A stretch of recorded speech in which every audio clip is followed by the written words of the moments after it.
Hey guys, and welcome back to World of Tanks with Centurion Master. Today we'll be reviewing the British Tier 6 medium tank, the Bugatti Veyron. The Cromwell. Easy mistake to make. This tank is rapid.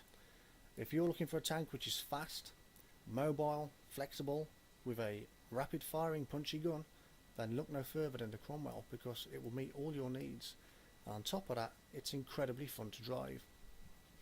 It's a tank which is going to get you into positions quickly, and more often than not, potentially get you into trouble quickly.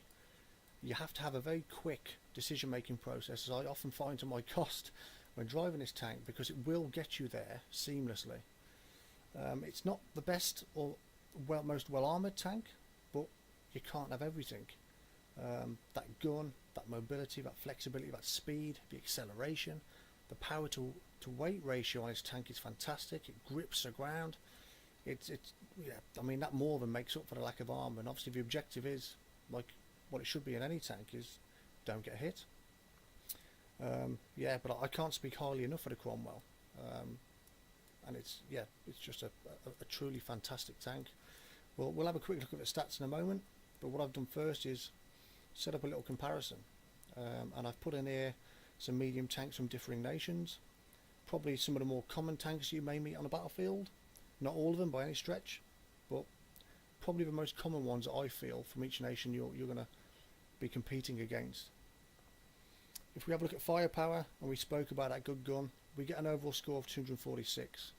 Now that, I believe, is second from the group we've got on the comparison, second only to the Cheeto, and it really is at the top end a really fantastic gun. That high velocity gun you get at the top end is a really good rapid firing weapon system. We can see from the standard shell damage, 101 to 169 is comparable to the rest. That's not too bad, nothing sensational, but it's pretty good for what it is. The standard shell penetration of 109 to 181, again comparable to the rest, nothing too major there, no major weakness. A rate of fire of 16.5, and you do have 5 guns on the Cromwell. The top high velocity one averages about 15 rounds a minute, and that's probably where you're going to be quite quickly with this tank, and that's probably going to be the gun you ultimately want to go for. But we'll go for the guns in a bit. But again, the rate of fire, it's very quick at 16 rounds a minute, and as you can see there, only the M4, the American medium, and the Cheeto again beats it. Reload time of 3.7. Not the quickest in the world, but again, pretty good, and amongst these, one of the better scores. Turret traverse speed of 50.06 is absolutely sensational. This turret moves quickly. You're going to be able to keep trained on heavier tanks, tank destroyers, as you close the gap quickly and literally pummel them into submission, because there's no way they're going to be able to turn that tank or that turret quick enough to take you out if you're driving correctly. Gun depression elevation, -8, +15. Not the best stats in the world, but again, you're not going to be ridgeline fighting with this tank. You're going to be getting up close, you're going to be plugging gaps, supporting tanks, and trying to stay on the move, because the major advantage of this tank is its mobility and its flexibility. So sitting there static in a bush, it's probably not the way you want to go. You want to be moving from flank to flank, getting into cover quickly, picking targets off and back on the move as quick as you can, firing on the move wherever possible. Aiming time of 2.21, it's pretty good. Well, pretty much all 2.21, only the Cheeto again is better. Dispersion at 100 meters.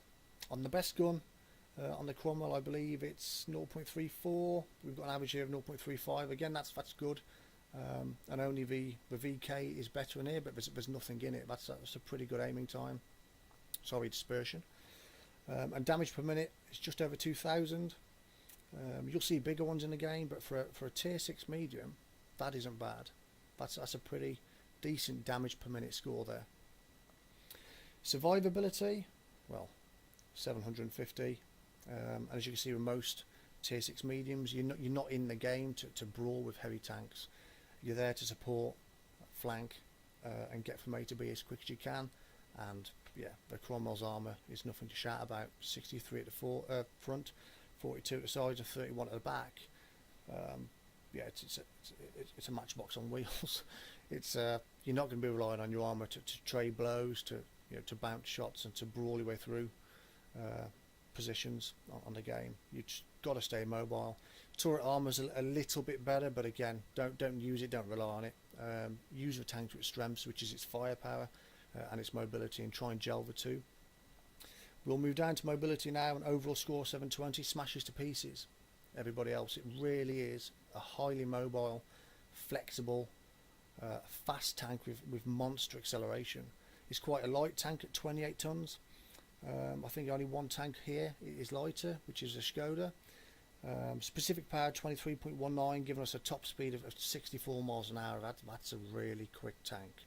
There are a few faster tanks in the game, but tier 6 medium tank, 64 miles an hour with the flexibility we've got, the traverse speed, it's absolutely monstrous. And if you haven't played this tank before, be prepared to get from A to B quickly and make decisions well in advance, because you're going to need to be quick thinking, because this tank will get you there very quickly. And traverse speed of 39.26, again, is pretty good. Concealment, it's quite a low profile tank. It's not the biggest tank in the world. It's a little bit longer than probably the rest of these tanks, as kind of like an average, but 320 is a good score. Again, and it's got some great concealment at stationary, 17.42, and doesn't drop too much when the vehicle's moving at 13.83.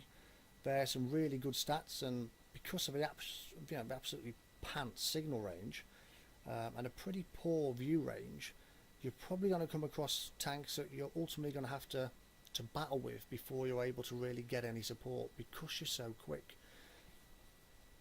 But yeah, as an overall, I think they're really impressive stats for the Cromwell. Armour, negligible. You're not going to try and use it. Weapon system, good. A lot of choice. Mobility speaks for itself. Concealment, strong. The spotting side of things, probably not the best. It's not the worst. But again, you're probably going to be supporting heavier tanks rather than maybe leading from the front, I would suggest, in this one. But plugging gaps quickly where you need to. We'll just pop back to the garage. Yeah, so we've been for the stats. We've compared against some of the other tanks at the tier. We find that the Cromwell is, a strong tank when making those comparisons. We can have a quick look at the guns now. And there we have them. Obviously, the stock gun, the quick firing 6-pounder Mark III. It is what it is for a stock gun. It's certainly not a bad gun, but it's it's not the monster of 5. Very good rate of fire, reasonable damage, and average penetration. The howitzer, howitzer is what a howitzer is. A pretty slow rate of fire. Again, not the best penetration, but if you do manage to penetrate, you are going to do some considerable damage. Quick firing 6-pounder Mark V, pretty much the same as a Mark III. Not a lot really changes. I think let me just double check now. The aiming time of 1.9, dispersion 0.41. I think with a Mark V you've got a slightly better accuracy. Oh, and where have we gone? I've just definitely don't want that on there. Yeah, there we are, 0.39. So it's a slightly more accurate gun, but other than that, it's pretty much exactly the same weapon system. We've then got to a 75mm gun, Mark V. This is where it starts to improve a little bit. The damage 110, penetration 91, rate of fire 9.1 to 20. But the gun you really want is the high velocity 75mm, because this is the one that really makes a difference for me. An average damage of 135mm, average penetration of 145mm is not the best on the game by any stretch, but it's more than good enough at this tier and can allow you to have an impact in most games. And again, 12 to 15 rate of fire, so not the fastest rate of fire, but that is still a pretty rapid firing weapon system, and in the right hands, making the right decisions in the right circumstances, you will rack up some pretty decent damage. And that's the one I've got onto my tank here. Turrets, absolutely identical. The only difference is the one turret allows you to mount a slightly bigger gun, and if you click on the one, you'll see you've got this little indice or this little sort of like crease down here. Upgrade it again, and that vanishes. It's the only difference in the turrets. Turrets are exactly the same. we'll have to change that because otherwise I'll go into a game with a wrong gun. Engines. We had a Mark V, Nuffield Liberty, 410 engine power, 20% chance of catching on fire on impact, which is pretty standard. Rolls-Royce Meteor, 600 engine power, horsepower that is, again 20%, and a top, the Meteor, 650 horsepower, and again 20% chance of catching on fire. When you've got this top engine in the tank, this is truly a sensational moving vehicle. It really is. I can't stress that enough. I was really impressed the first game I played in this tank. Tracks, again, top 36 traverse speed is the only real difference. A slightly heavier load limit. You do need the tracks to mount some of the better weapon systems on the tank. And signal range, not very impressive regardless. We start off at 400 and we go up to 550. Nothing special. Get it on there as quick as you can to try and help you out, and aid with any crew skills you may have on there for improving signal and spotting range. So that's the sort of weapons and whatnot we've got available to us on the tank. If we quickly now have a look at what I sort of load out with before I go into a match. I like to have binocular telescopes on.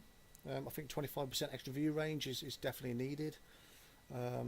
You could argue that coated optics could be the better option as you're going to be moving more often, so how often do you want to be stationary in this tank? And again, that would be down to your preference. I do like to use a binos because I like to sort of secure position, move on, secure position, move on, and if I want to spot a little bit, I'll park somewhere where I can before moving, find out the disposition of the enemy as best I can before going somewhere. I'd like to know as much information as possible, really. I've got a medium caliber tank gun rammer. Again, you know, if you can shorten down your loading time, that may be the difference between securing a kill or getting killed in some cases. So I do tend to have that one on. And last but not least, the enhanced Christie suspension. I think with this tank, your primary sort of strength is movement, and if you can strengthen those tracks just a little bit to allow you to stay untracked that little bit longer, to maybe get into cover, out of range, out of sight, then I do think it's worth taking. I sometimes have the enhanced gun laying drive, just to improve my aim time a little bit for when I really feel I need it, but I tend to sort of like carry out and go with what I've got here. I do think that's the best setup for me, but again, it's what works for you, so whatever you're comfortable with, really. Ammunition is pretty standard, but I do take 25 APCR rounds. I do think in the higher tier games, I just like that as a bit of backup when I'm going up against tanks that I'm struggling to penetrate. My sort of consumable loadouts, I've got the 105 gasoline. You probably don't need it, but it just makes this tank from sensational to absolutely extraordinary in terms of track traverse and just mobility around, the engine power, etc. Turret traverse, it's just all improved. And obviously I take a large repair kit and a large first aid kit for when I inevitably do get tracked, or even worse, ammo racked, and I can't afford to be faffing around waiting for my crew to fix it. So that's for Cromwell, really. A brilliant tank, extremely mobile, fast. Think about what you're going to do in advance. Try and think 2 moves ahead if possible, because this will get you there very quickly and you won't have time to decide if you've made the wrong move or not. I mean, we've all been in those positions, those situations, but as much planning as possible, because this tank is going to get you around that battlefield quickly, and put you into those situations where you're going to need to start making decisions and make them quickly. What we'll do now is we'll move on to a game I had earlier on. Again, because I'm not the best World of Tanks player, not the best game, but a good game for me, and it does show you some of the strengths of this tank, and how I employed it on a battlefield, and again, areas where I probably could have done better, and you can learn from in your own games. Okay, here's some gameplay. Right guys, here we are. We're on Ensk, a map I don't think particularly suits a Cromwell, as I think it's better served on bigger, more open maps. Certainly is for me anyway. But what I do tend to do if I'm in the Cromwell and I'm on this map is make my way towards the centre of a map, in this case the cap, and you'll notice it will get me there quite quickly. The ground resistance is fantastic, and its ability to go through brick walls is also fantastic. But you can just see the speed. We're already up to 61 kilometers an hour, 62 kilometers an hour. We're absolutely flying. The mobility is absolutely fantastic. It's probably too quick for me, in all honesty. But we're not going to complain. Try and see what's going on here.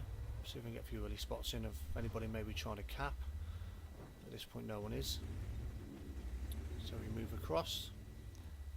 Now we have first enemy snapshot, and how I hit him I do not know. But a nice plug for the weapon system there.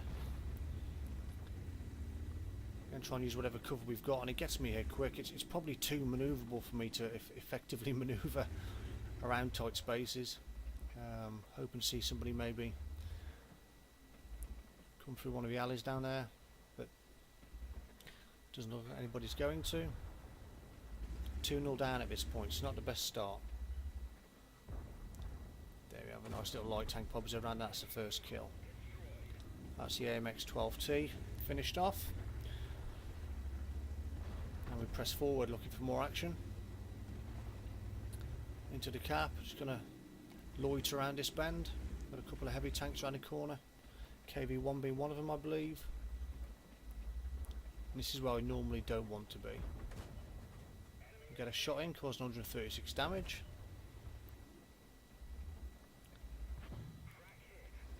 Bounce one into the tracks. I'm going to try and push out and get some more shots in here. It's a very narrow angle. Don't want to expose myself too much because my armour, as I said before, is pretty much just a matchbox. I don't want to be taking big shots off heavy tanks. Tentatively going to creep out here, and we do get tracked. Get a shot off, manage to finish that KV-1. Straight into premium rounds here against heavy tanks. I'm not going to mess around. 135 there, critical hit to the ARL. Not going to have much more joy there, backing off. Maybe being pushed back. Going to be brave here and go round. And there's our second kill, the AMX. Just sat there waiting for it. And again, I think it's a T25, is it? Yeah, it is. Just going to get a couple of shots into a T25. He's going to bug out. No more to be had here, so just going to use the mobility of his tank to get me around to a different flank. As I said about getting from position to position as quickly as possible, support him where I can. We are going to get around here quickly, but a bit too late to save our colleague here. He gets blasted, stood out in the middle of nowhere. And here comes another friendly Cromwell. Breaks me heart to put one into a Cromwell, but the kill is snatched from me last minute. And here's his T25, still making a nuisance of himself. So we put a shot into him. We take a big hit there. Can't really afford to take another one. But we're going to go for it. Sense another kill here. The game is moving so quickly. Everything feels so quick when you're in a Cromwell. You barely have time to think. 11-8, a reasonably secure position. We've got people in the cap. Their forces are a little bit dispersed. And he's taken out. So now we're in complete control. 3 kills, reasonable damage. And most importantly for me, still alive. We creep around the corner. There we've got a heavy tank, just either left the game or accepting his fate. ARL 44. Just going to put rounds into him and still, typically, have a kill snatched from my grasp. And there we have it. Game 1. Pretty quick game, didn't take long. But it showed a mobility to Cromwell. Showed you can get shots into targets and get kills. Into heavy tank using the right rounds. And there we are. Way 500 battles won in World of Tanks out of the 900 I've had so far on a PC. Second class mastery badge. Pretty standard. Sharpshooter. And 5 for effect. 32,000 silver, just over. With 1247 overall experience. Not a too bad a game. Look at team score. So second on the board. With 1570 damage. 3 kills and 831 base experience. So I was pretty pleased with that. Third overall for experience on the game. Detailed report, we had 16 shots fired, 14 of which were direct hits with 12 penetrations. That's pretty strong. Total damage, as said before, 1570. Did take 5 hits, 4 of which penetrated, again just pointing out the weakness of the armour, and 1 which didn't penetrate. But all in all, a pretty good game. I was pretty pleased. So yeah, the Cromwell, a fast mobile tank, good gun when fully upgraded, get you into positions quick, and requires a quick brain. Not always for me. Thanks for watching, guys. Please subscribe to see future content, and if you wish to leave a comment, that'd be greatly appreciated. Any ideas for future reviews? Again, would love to hear them. Thanks a lot, and take care. See you later, troops.